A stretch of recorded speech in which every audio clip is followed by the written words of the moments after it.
Se déplacer sur un quadrillage. Se déplacer sur un quadrillage, c'est suivre le chemin indiqué par des flèches pour amener d'un point à un autre point. Ici, voyons si, en suivant le chemin indiqué, le bébé arrive à son jouet. Voici le chemin. D'abord, le bébé part d'une case vers la gauche. Je peux barrer au fur et à mesure les flèches que j'ai suivies pour ne pas me mélanger et savoir où j'en suis. Il refait un pas vers la gauche. Encore un autre à gauche. Il monte d'une case. Il monte encore d'une autre case. Et il monte encore d'une autre case. Puis, il part d'une case vers la gauche. Encore une case vers la gauche.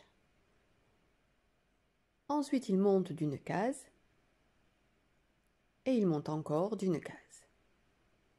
Et voilà, le bébé est effectivement bien arrivé à son jouet. Il y a une deuxième façon de noter le codage du déplacement.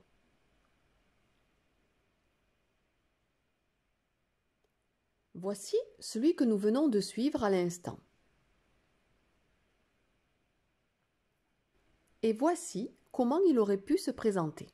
Si je réunis les 3 cases qui me montrent que je dois aller à gauche et que je n'en fais qu'une seule case, j'ai alors un 3 et la flèche qui part à gauche. Je fais de même pour les 3 cases de la flèche qui monte. J'obtiens un 3 avec une flèche qui monte. Pareil pour les 2 flèches qui vont à gauche, un 2 avec une flèche à gauche, et les 2 flèches qui montent, un 2 avec une flèche qui monte. Ce chemin est plus simplement et plus rapidement codé, et il est donc aussi plus rapide à suivre que le premier. Suivons-le. D'abord, 3 cases à gauche, je les fais, je barre. 3 cases qui montent, je les dessine, je barre. 2 cases à gauche, je les dessine, je barre. 2 cases qui montent, je les dessine et je barre. Cela a été beaucoup plus rapide à suivre. Maintenant, comment coder un déplacement déjà tracé sur le quadrillage? Cette fois-ci, le déplacement est dessiné dans le quadrillage.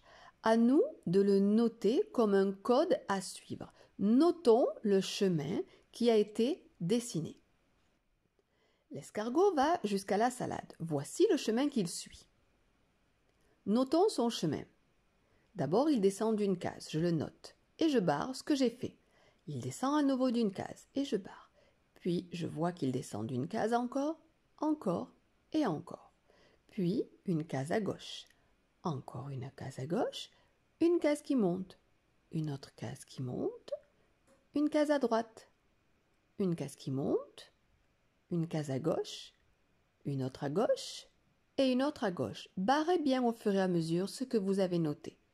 Une case qui monte, et enfin, une case à gauche, et encore une case à gauche. Nous venons de noter tout son déplacement. Nous avons fini le codage de son déplacement. Nous aurions pu coder ce déplacement de façon un petit peu plus rapide. Et voici comment. Je remarque que l'escargot descend de 5 cases. J'écris donc un 5 et une flèche qui descend. Ensuite, il va 2 cases à gauche. J'écris un 2 et une flèche qui va à gauche. 2 cases qui montent. J'écris un 2 et une flèche qui monte. Une case à droite. J'écris un 1 et une flèche à droite. Une case qui monte. J'écris un 1 et une flèche qui monte. 3 cases à gauche. J'écris un 3 et la flèche qui part vers la gauche. Une case qui monte. J'écris un 1 et une flèche qui monte. Et 2 cases à gauche. J'écris un 2 et une flèche qui va à gauche. Nous avons fini de coder ce déplacement. Il a été bien plus rapide à coder de cette façon.